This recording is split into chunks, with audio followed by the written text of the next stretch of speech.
Here's a weird stat. Goalkeepers touch the ball less than almost anyone else on the pitch. They run less, they tackle less, and yet, per minute played, they rack up more red cards than most outfield players. That doesn't make sense. The guy standing alone in a box, wearing gloves, watching the game from 50 yards away gets sent off more often than the guy sprinting box to box trying to win the ball back. Something's going on here, and once you see it, you can't unsee it. Let's start with the obvious answer, because it's not wrong, just incomplete.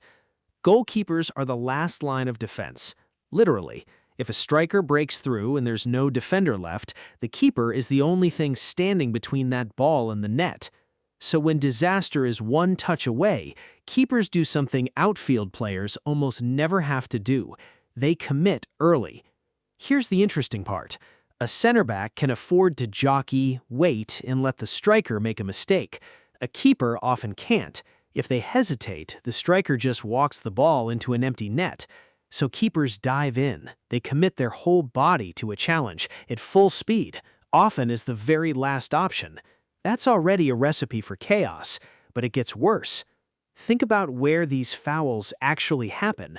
Not out on the wing, not in midfield. They happen right at the edge of the box, right around the goal line, exactly where the referee has to make one specific, terrifying decision. Was that a foul that stopped a clear goal-scoring chance? If yes, that's not just a yellow, that's an automatic red. It's called denying an obvious goal-scoring opportunity, and it exists specifically to punish players who foul instead of letting a goal happen. And who ends up in that exact situation more than anyone else? The keeper.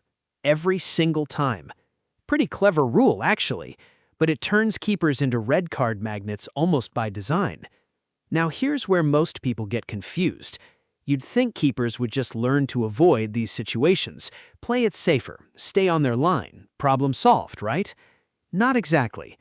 Modern football pushed keepers to do the opposite.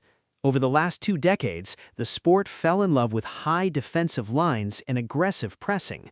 Teams push their back four way up the pitch to squeeze the game into a tiny space. Sounds smart in theory. In reality, it means there's often a huge empty gap behind the defense. And who's supposed to cover that gap? The keeper. This is why you now see keepers sprinting 20, 30 yards outside their box, sliding into challenges like extra defenders. That's not an accident. Coaches want this. A keeper who can read the game and sweep up loose balls is worth their weight in gold. But every time a keeper does that, they're gambling. Get it right, and they look like a hero. Get it wrong, even by a fraction of a second, it's a straight red card in front of 80,000 people.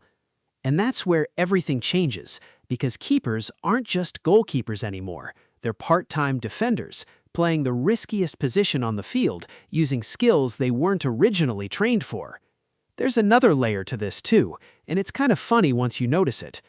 Keepers use their hands, constantly, diving, punching, catching, smothering the ball at a striker's feet.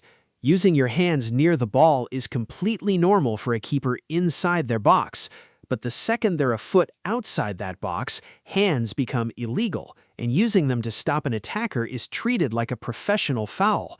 Keepers train their entire careers to react with their hands. In the heat of the moment, muscle memory doesn't always know exactly where the line is painted on the grass. So sometimes it's not recklessness, it's instinct betraying them by inches. Honestly, that's kind of the perfect storm.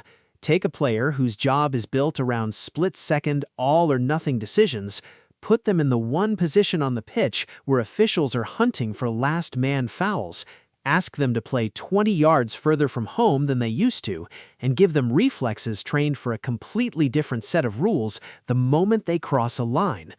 Of course they get more cards. So the next time a keeper gets sent off for a rash challenge outside the box, don't just think, bad decision. Think about everything stacked against them in that split second.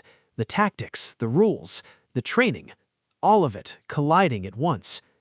Here's the real question worth sitting with. As teams keep pushing their lines higher and asking keepers to defend more space than ever before, is this problem going to fade away, Or are we watching goalkeepers slowly turn into the most dangerous, high-risk position in football? If you found this interesting, subscribe for more videos like this.